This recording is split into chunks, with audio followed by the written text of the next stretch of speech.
Chers téléspectateurs de Zonar Télévision, vous êtes sur Zonar, comme on l'a dit, dans votre émission Zonar Entrepreneur. À la présentation, je suis Moïse Itegua. Aujourd'hui, Zonar Entrepreneur a le plaisir de recevoir un cadre, une personne qui n'est plus à présenter dans la sphère de coaching de Montera, ici dans la ville de Goma. Il a été avec nous dans la soirée Evening in Black, dans la partie Masterclass où il a coaché, encadré, orienté quelques entrepreneurs qui étaient avec nous, mais également quelques influenceurs. Alors, lui, il s'appelle tout simplement Hilaire Maïché, sur qui nous allons faire une récapitulation de son parcours. Bien qu'étant riche, on ne saura pas vraiment les dire en long. Hilaire, il est titulaire de master en communication stratégique des organisations de l'Université catholique La Saint-Piécia, après une licence en communication des organisations à l'Université de Goma. Très vite, il s'est imposé comme un acteur clé dans la communication institutionnelle et du branding, que ce soit pour les entreprises, les ONG ou les institutions universitaires.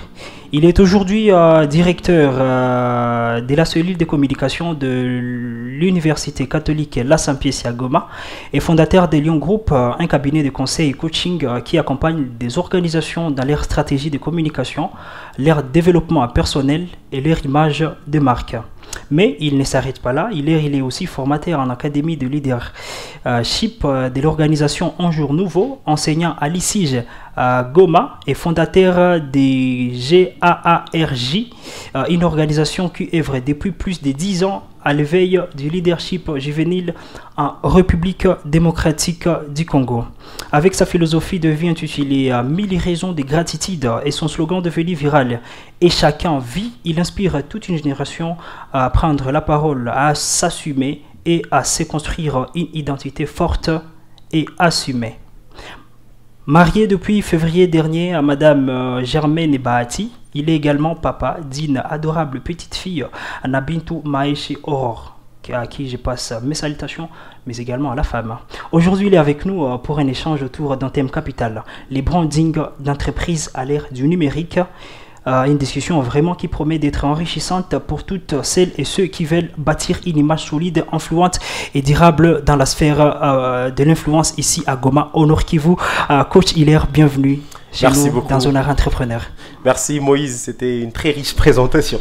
Nous sommes très honorés et merci encore de nous avoir donné de votre temps précieux, sachant que vous êtes un homme très sollicité, gauche-droite, mais vous avez quand même accepté de partager ces petits moments avec nous ici sur Zonar Télévision.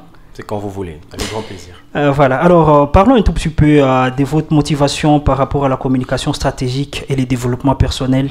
Au tout début, qu'est-ce qui vous a motivé de vous lancer dans ce monde des coaching d'abord, mais aussi de la communication dans sa globalité? Alors, merci déjà pour cette première question qui, quand j'y réfléchissais en préparant, bien entendu, des éléments clés de cet échange, j'ai beaucoup plus pensé d'abord à ce qui m'a motivé justement, comme vous venez de le demander. Et j'étais là en train de me poser la question, c'est vrai, il est là, pourquoi comment tu t'es retrouvé là? À vrai dire, je crois que j'ai eu la chance d'avoir un père qui me connaissait. Ok. Et je crois que c'est de lui, en fait, que je tiens mon orientation en communication. Il a été aussi bon en communication comme vous? Il n'a jamais fait de communication, déjà. Ah, okay. Il n'avait jamais fait, paix à son âme. Okay. Et un jour, il était au salon, on est en train de discuter. Il me dit, j'ai vu quelqu'un qui faisait le détail de certaines filières. Et j'étais vu, en fait. C'était exactement ton profil qui était décrit. J'ai dit, waouh, ok. Il s'agit de quoi? Il dit, c'est la communication. Avant, c'était sciences de communication et développement. Ok. J'ai dit, ok. Quand j'ai lu, en fait, la brochure dont il était question, justement, j'ai trouvé que c'était une certaine jonction de mes passions et de mes aspirations. Ok. Et c'est comme cela que j'ai commencé à m'intéresser à la communication. Pendant qu'à la base, j'étais beaucoup plus focus sur le droit et la psychologie. Et jusqu'à aujourd'hui, je n'ai pas perdu cet amour pour la psychologie. Le droit et la psychologie, mais beaucoup plus la psychologie. Et c'est peut-être là que va intervenir maintenant plus tard le coaching. Quand j'ai compris en fait que communiquer, ça ne suffit pas. Pour arriver à comprendre l'algorithme de la communication, qui est le titre de mon livre à paraître, l'algorithme de la communication, il faudrait commencer par comprendre les différentes entités de la communication, qui chacune se trouve dans un environnement. Et là, je parle de moi qui suis émetteur. Moïse, je suis avec vous dans ce studio, mais avec tout un monde avec moi. Où est-ce que j'ai passé mon avant-midi? Sur quoi je suis en train de travailler actuellement? Avec toute la situation de notre pays actuel, avec mes contacts, le travail, la famille. Ça fait tout un monde qui bouillonne autour de moi et qui, que je le veuille ou pas, influence ma communication, ma manière de communiquer. Et c'est pareil pour vous également. Et donc, pour arriver à mieux communiquer avec quelqu'un, il faudrait arriver à comprendre d'abord que nous sommes dans deux environnements communicationnels différents. Et cela est le propre de la psychologie. Il faudrait arriver à comprendre la personne, le comportement humain, pour arriver à espérer pouvoir bien communiquer. Donc si je comprends bien, avant de communiquer avec quelqu'un, il faut d'abord parvenir à le comprendre. Arriver à écouter. C'est ça, comprendre son environnement communicationnel, comprendre que c'est une entité communicationnelle différente de la mienne, et donc c'est une nouvelle expérience, une nouvelle occasion d'apprendre. Pensez-vous que tous les communicants de notre communauté ont toutes ces notions de feedback, genre connaître parfaitement son interlocuteur avant de pouvoir s'insérer, bien sûr, ou peut-être s'élancer dans cette passion de la communication? Est-ce que les gens peut-être ne parviennent pas de temps en temps à aller au-delà de ce qu'ils doivent faire en communication, surtout interpersonnel? Ah justement, merci, vous avez précisé. La communication, elle est tellement vaste. Moi-même, je ne peux pas me battre la coulpe et me disant que je maîtrise la communication de manière générale, non. Mais il y a des éléments de la communication que je maîtrise. Et donc, j'ai fait des recherches dans un angle précis ou dans des angles précis, et les autres font des recherches également dans des angles différents. Et quand nous nous rencontrons, c'est un carrefour et c'est la com qui gagne. Et donc, voilà. Voilà, alors aujourd'hui, nous sommes là pour parler beaucoup plus des brandings d'entreprise.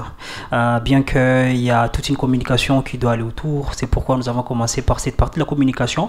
Vous n'allez pas brander alors une entreprise sans pour autant faire une très bonne communication. Alors pour les gens, les amateurs, les gens qui ne s'y connaissent peut-être pas, qui veulent aussi peut-être savoir d'abord les brandings d'entreprise, en commençant par les brandings en soi, et puis en globalité, définir peut-être en quelque sorte qu'est-ce qu'on peut retenir de branding d'une entreprise.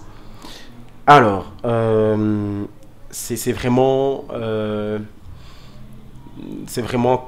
très compliqué de pouvoir définir tout de suite, dire le branding, il renvoie à ceci, le branding ne renvoie pas à cela. Mais ce que je peux dire, en fait, c'est que le branding, c'est l'âme de l'entreprise. L'âme de l'entreprise. Ouais. Différemment du marketing, qui est la manière de vendre cette âme-là. Ok. Et le branding, c'est, je veux dire, une certaine cohérence. La cohérence qu'il y a entre l'image projetée et l'image réelle de l'entreprise. Ok. Quand je parle, là, nous sommes dans un studio de Zonar. Ouais. Si je pose la question de savoir quelles sont les perspectives d'avenir de Zonar Télévision, peut-être que c'est arriver à avoir un certain niveau dans la com, un certain niveau dans l'audiovisuel, mais qui peut-être n'est pas le niveau actuel. Alors le branding, ce serait d'arriver à vendre non seulement Zonar comme cette entreprise à devenir, mais tout en gardant la même cohérence avec le Zonar actuel. Et quand on essaie de vendre l'entreprise comme cela, c'est-à-dire on ne vend pas que la marque. On vend une idéologie autour, on vend les aspirations. C'est comme aujourd'hui, permettez, quand on parle de Coca-Cola, Coca-Cola, ce n'est pas une boisson. Coca-Cola, c'est un sentiment. C'est le bonheur, c'est le plaisir. C'est ça qu'on nous a vendu. C'est ça le branding de Coca-Cola. Donc, vous voulez dire que Coca-Cola a réussi à son branding? Si j'ai cité Coca-Cola, c'est exactement puisque c'est parmi les entreprises dont j'apprécie le branding de manière personnelle. Disons, à Goma, il y a quand même des jeunes, pas seulement des jeunes, il y a des startups, des jeunes entreprises qui cherchent à tout prix à construire une forte image de marque.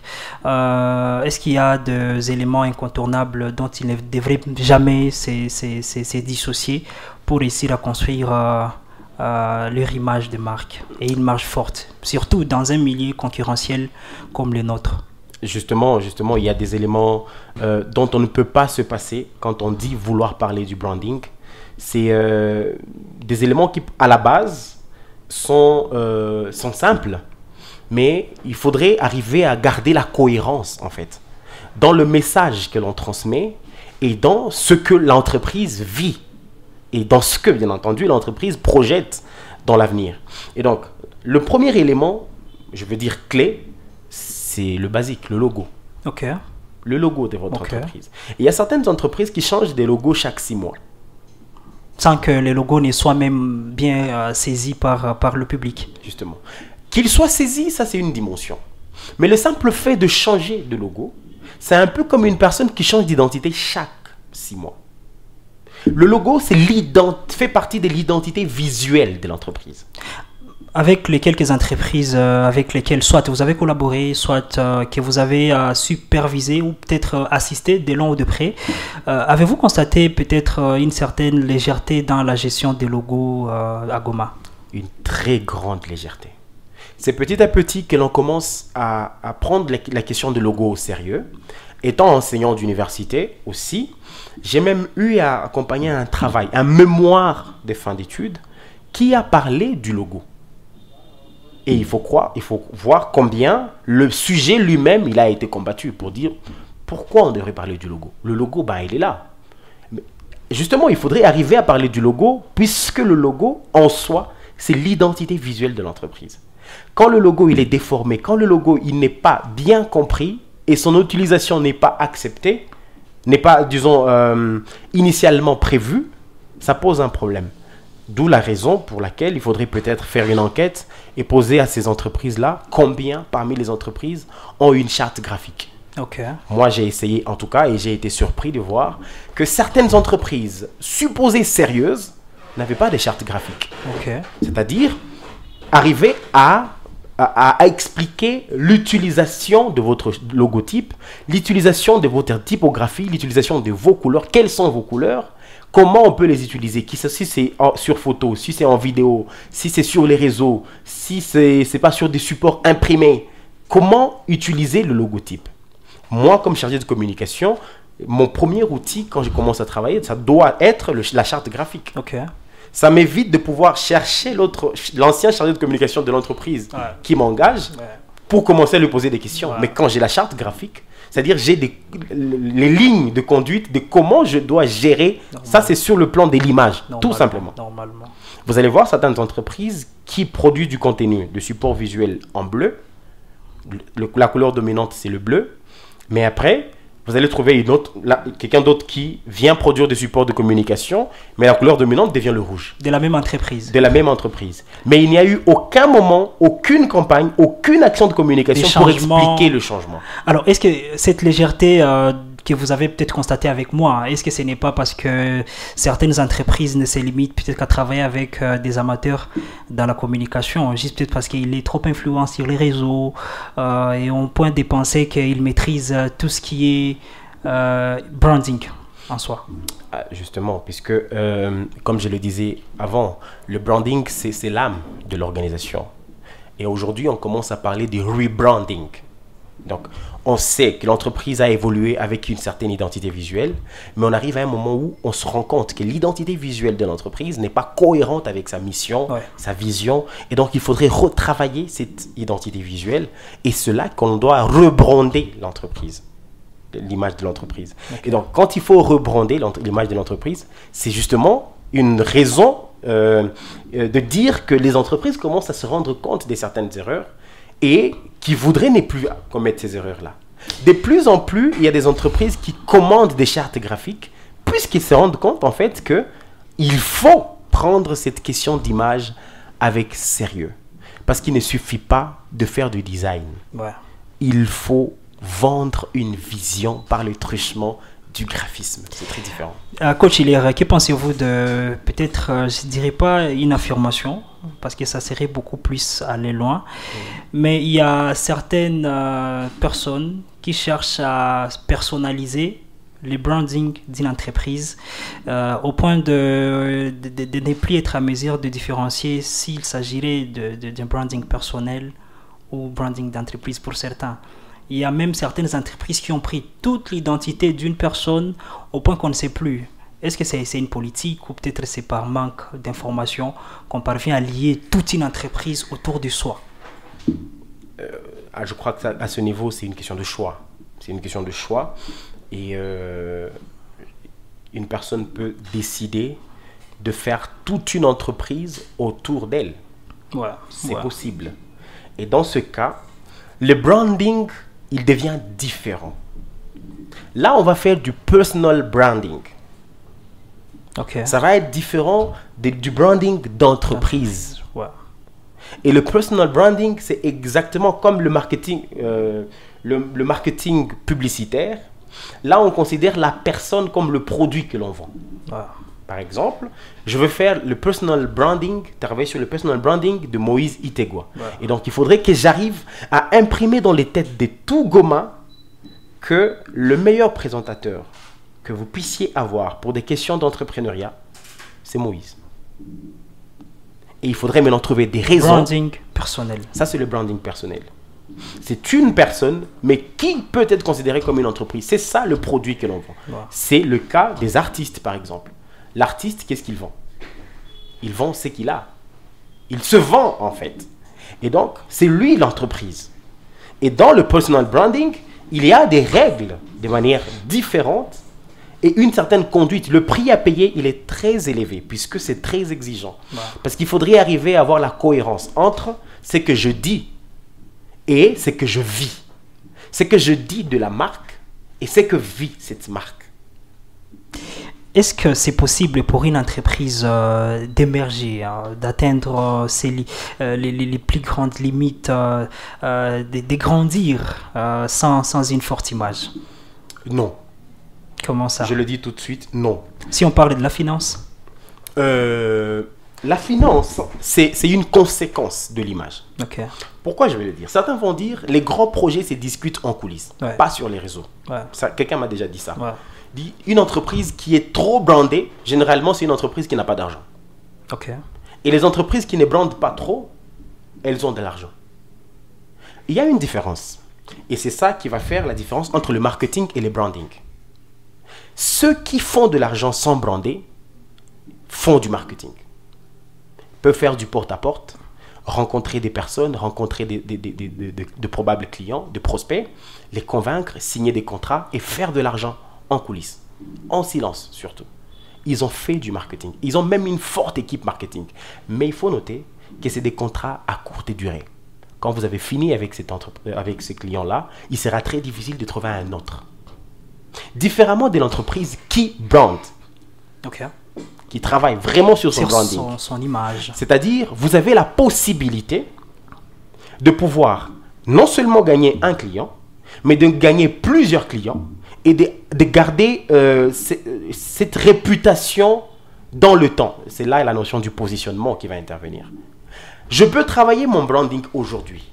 Je me vends comme le meilleur coach en développement personnel, en communication. D'accord. Je me vends comme cela au mois d'avril. On est le 7 aujourd'hui, je crois. Ouais. On est le 7. Je me vends comme cela. Pendant tout le mois d'avril, je travaille sur mon image de façon à imprimer cette image dans le subconscient des Congolais et du monde, pourquoi pas. Et au mois de mai, j'abandonne. Ce qui se passe, c'est qu'il y a une chute en flèche, ouais. Une chute libre. On sait le remarquer. Parce qu'on a arrêté de travailler sur son image, parce qu'on pense être arrivé à un certain niveau de hauteur. Pourquoi les grandes entreprises réputées mondialement, jusqu'aujourd'hui, continuent à travailler sur le branding? Ouais. Heineken, Coca-Cola, pour ne citer que ces gens. Nike. Ces gens, ils ont fait de l'argent. Ils ne sont plus à présenter au monde, mais continuent à mettre de l'argent dans le branding. Parce qu'ils savent Que brander, c'est une chose. Rester dans le positionnement, c'est une autre chose. Le positionnement, c'est cette capacité pour une entreprise de rester dans le trend, comme on dit. On reste dans la tendance, on reste dans le top, on reste parmi les meilleurs. Je ne vous le fais pas dire, mais j'ai eu presque la même conversation avec un entrepreneur il y a 2 jours. Hein. Je lui ai fait savoir et lui ai fait voir alors que il y a quelques artistes qui peuvent sortir des hits pendant 1 mois, 2 mois, et au bout de 2 ans, on ne s'écoute plus. Ouais. Pendant qu'il y a Koffi Olomide, Fally Ipupa, Diamond aujourd'hui, Maître Gims, durant des années, ils sont toujours dans le game. Voilà. Que trouvez-vous hein, cette convergence? Est-ce que c'est parce qu'eux aussi ont compris qu'il faut à tout prix travailler ou peut-être c'est juste le destin? Il faut juste arrêter de se contenter de faire du marketing. Okay. On le voit, quand il y a une nouvelle chanson, les artistes ils envoient des messages, ils mobilisent des gens, il y a des équipes de communication qui travaillent sur la promotion de la chanson.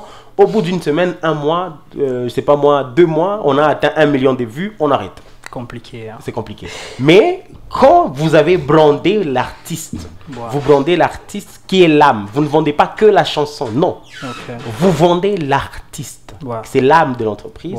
Et les gens, ils cherchent l'âme. Et en cherchant l'âme, on découvre le produit de cette âme-là.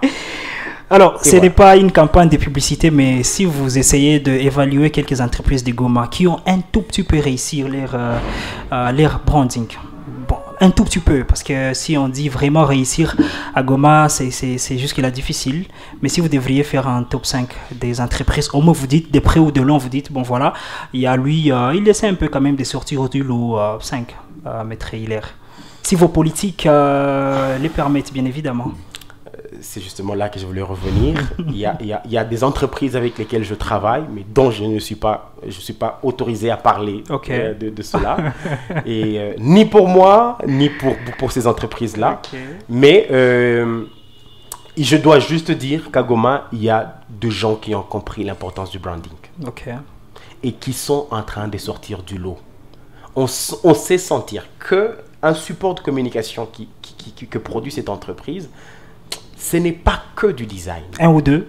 Ce n'est pas que du design. 1 ou 2. Mais je salue en passant toutes ces entreprises-là qui travaillent tous les jours à donner la place à la communication. Normalement. Pourquoi je le dis? Parce qu'on a connu cela dans certaines entreprises. Il y avait même, il y a 5 ans de cela, il n'y avait pas de poste de communication dans les entreprises. Le poste de communication était attaché au chargé des relations de ressources humaines, vous imaginez. Pour d'autres, les postes de communication étaient rattachés aux coursiers.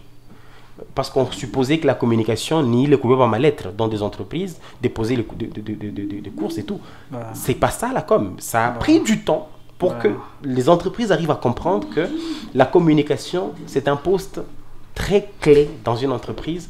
Aujourd'hui, nous avons certains collaborateurs qui sont recrutés par des entreprises, par des organisations humanitaires, comme des chargés de communication, parce qu'ils ont compris l'importance de la communication, avec de bons budgets, je précise. Alors, parlons un peu de M. Hilaire en tant que coach et mentor. Pour nombreux enseignants aujourd'hui à l'ICI, je vous enseignais beaucoup de jeunes, certains avec une identité à Goma, d'autres qui essaient un peu de rechercher à Goma encore.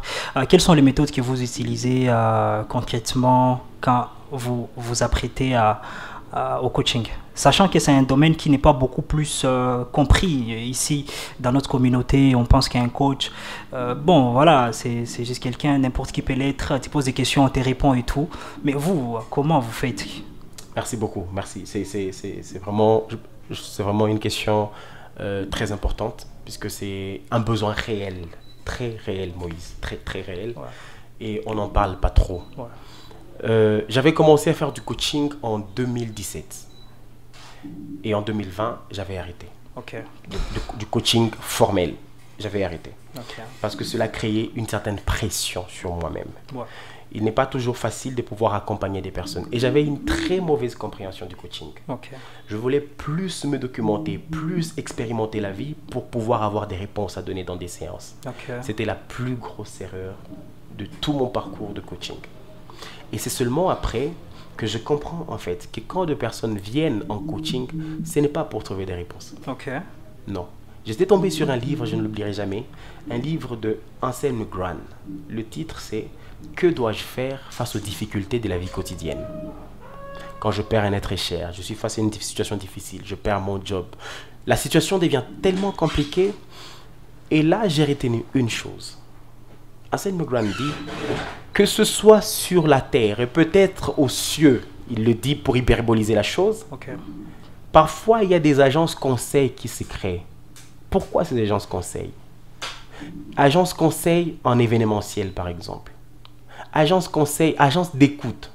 Parce qu'ils savent que tout le monde sur cette terre a besoin d'une oreille pour l'écouter, sans le juger, a besoin d'une épaule pour pleurer.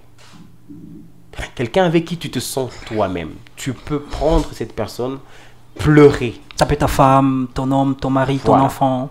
Et malheureusement, je vais le dire avec la main sur le cœur, beaucoup de couples ne le sont pas l'un pour l'autre. Ah, ok. Beaucoup de couples, l'homme ou la femme n'est pas cette oreille qui écoute sans juger. Et cela implique une autre notion dont je parle dans le livre sur la 1000 raisons de gratitude, sur la nudité dans un couple. Il y a la nudité physique et la nudité de l'âme. Okay. La nudité physique, un couple peut faire 10 ans, 5 ans en train de se voir nu, physiquement, mais ne s'est jamais vu nu dans l'âme. Ouais. C'est-à-dire, tu vis avec quelqu'un, mais il est incapable ou elle est incapable de te parler franchement de ses difficultés. Okay. Mais la femme va appeler quelqu'un avec qui se sent à l'aise pour parler de ses réels problèmes. Okay. Et l'homme va faire pareil. Quand j'ai des réels problèmes, vous avez des confidences dehors, au-delà du foyer. Justement. Parce qu'on n'arrive pas à avoir cette nudité de l'âme dans le couple. Alors, dans le coaching que je fais, c'est vraiment un moment où je m'arrange pour donner cette épaule et cette oreille. C'est principalement pour écouter. Quand la personne vient avec des problèmes, cette personne a des solutions à ces problèmes.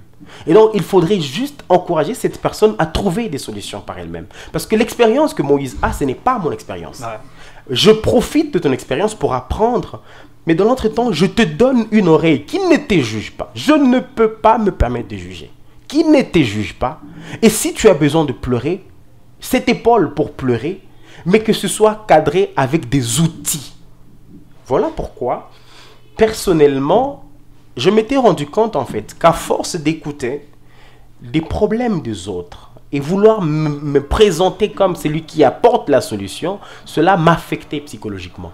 Que ça commençait à avoir des troubles, pas de troubles, mais des conséquences sur ma personnalité. Okay. Je trouvais que j'ai commencé à avoir des sauts d'humeur, je commençais à devenir trop pensif, je commençais aussi à beaucoup prendre l'alcool, je commençais à avoir beaucoup plus, tellement j'avais besoin d'évacuer, de sortir de tout ça et tout.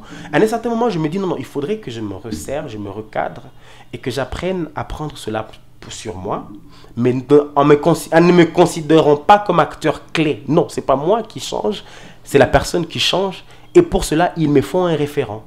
C'est-à-dire, je me fais accompagner aussi par des coachs plus expérimentés et qui m'aident avec des outils appropriés et qui m'accompagnent aussi au même moment que j'accompagne les autres pour rester équilibré. Dites un peu, pourquoi vous pensez que la séance ou peut-être les programmes de coaching devaient être payés ou payants? Le programme, la séance n'est pas payante, je précise, mais c'est le programme qui devient payant.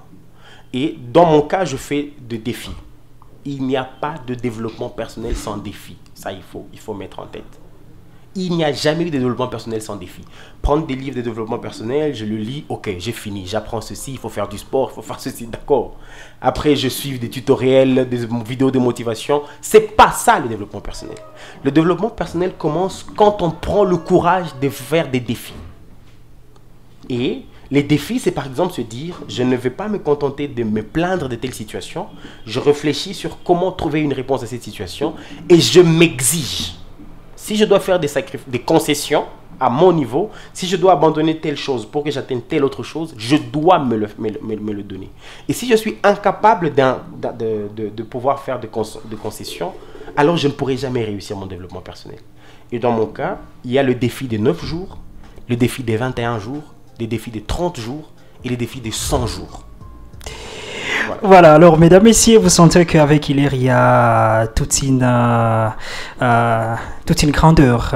Il incarne en soi la grandeur et on aimerait bien passer avec lui toute une journée ici sur Zonar Télévision. Malheureusement, le temps ne nous le permettra peut-être pas et on pourra toujours appeler M. Hilaire de temps en temps pour partager avec les téléspectateurs, pourquoi pas les entrepreneurs, les influenceurs également qui ont besoin de faire grandir leur image de marque personnelle aussi. Mais en soi, on sera en train de citer par peut-être quelques petits conseils pour les entrepreneurs débutants. Si un entrepreneur débuté aujourd'hui veut vraiment construire une image de marque de son entreprise, quels conseils vous lui donneriez beaucoup plus et pratique et direct? Alors, c'est peut-être de conseils, comme vous avez dit, pratique et direct. La première chose, c'est d'éviter d'échanger son logo tous les 6 mois, d'abord. Ok. Avoir, peu importe les couleurs peuvent changer sur convention, après analyse, et une campagne de com doit suivre le changement des couleurs, mais le logo, on ne le change pas quand on veut. Okay. Quand on a trouvé un bon graphiste, on fait mieux. Quand on a trouvé un meilleur graphiste que le précédent, on change encore. On ne le fait pas selon qu'on le veut. Il y a des règles à suivre. Et donc, il y a cela. Il y a aussi quelqu'un qui dit, si votre marque doit être comme une personne, si elle devait s'asseoir à votre table, comment parlerait-elle? Est-ce que cette marque serait éloquente? Est-ce que cette marque, de la même manière que l'on peut donner un respect, du respect, je donne du respect à Moïse, parce que Moïse est en train de parler de l'événementiel, et je sais que c'est un acteur clé dans le secteur événementiel, ça donne un crédit moral. Ouais. Est-ce qu'on donnerait du crédit à votre marque sur une table où les marques sont assises? Qu'est-ce que vous avez comme valeur? Et une autre chose, c'est peut-être des ressources. Il ne faudrait pas se contenter des connaissances préconçues. Okay. Parfois, il faut apprendre à désapprendre.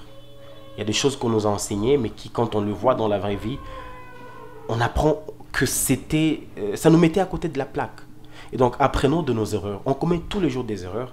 Apprenons de ces erreurs pour essayer de grandir tous les jours. La plus grosse bêtise, c'est de vouloir changer tout en restant dans les mêmes comportements tous les jours. Et donc, alors, merci beaucoup, Coach Hilaire. Mais avant de vous quitter, peut-être pour les gens qui aimeraient payer vos services, peut-être aussi, pas payer seulement, être accompagné d'une manière ou d'une autre, que ce soit les entrepreneurs ou tous les autres professionnels des différents domaines, comment ils peuvent vous contacter? Est-ce qu'il y a des contacts? Est-ce qu'il y a un bureau? Est-ce qu'il y a des plateformes sur lesquelles on peut vous suivre régulièrement? Coach Hilaire. Merci beaucoup, merci. C'est peut-être aussi l'annonce de la fin. Cette semaine, je lance ma chaîne YouTube, finalement. Okay. Je ne m'étais pas... j'avais refusé de me lancer sur YouTube, mais cette semaine, je lance ma chaîne. Et il y aura régulièrement du contenu sur la chaîne YouTube. Je produis du contenu de temps en temps sur les réseaux, notamment sur TikTok. Je suis également sur Facebook. Il y a aussi nos bureaux qui ne sont plus opérationnels pour le moment sur Goma, mais qui le seront d'ici peu. En tout cas, avant la fin du mois, les bureaux seront opérationnels. Mais nous travaillons également avec d'autres entreprises qui nous accompagnent et que l'on accompagne. Mais la manière la plus simple, c'est de pouvoir partager les contacts que les personnes peuvent trouver. Le contact, et là, vous avez directement la possibilité de pouvoir échanger. Et je tiens à préciser que la première séance, qu'on appelle la séance de diagnostic, découverte diagnostic, elle est gratuite. Ok. Elle est vraiment gratuite. Appelez quand vous voulez pour que nous puissions fixer rendez-vous. On fixe rendez-vous. On fait la séance diagnostic d'1 heure. C'est gratuit. Vous donnez les contacts déjà? Oui, c'est le 08 40 240 252. Ça, c'est le numéro que de ce côté-là. Si vous m'appelez sur ce numéro, c'est-à-dire que c'est pour cette question. Il n'y a pas où ça va? Est-ce que... Non, c'est pour cette question. Plus 243. Plus 243, 8, 40, 240, 252. Merci beaucoup, Coach Hilaire. Merci. Merci à vous, Moïse. Je suis très ravi. Je suis très ému surtout. Et je voudrais qu'on continue à développer. Il y a plusieurs questions, mais bon. On va le faire. Hein. Alors, chers téléspectateurs, vous avez été nombreux à suivre Coach Hilaire. Moi, personnellement, j'ai aimé, j'ai appris.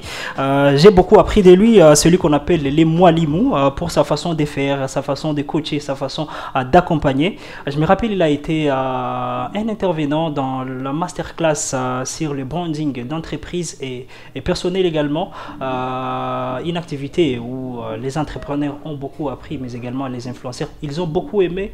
Ils nous avaient partagé les reconnaissances par rapport à ce qu'ils ont appris. Dit coach Hilaire. On ne saura pas lui dire merci au-delà, mais je pense qu'on pourra encore le revoir ici sur Zone Art Télévision dans d'autres circonstances, pourquoi pas dans une autre émission. J'étais Moïse Itego à la présentation de cette partie. On s'est dit ciao et très prochainement pour une autre partie des Zone Art Entrepreneurs.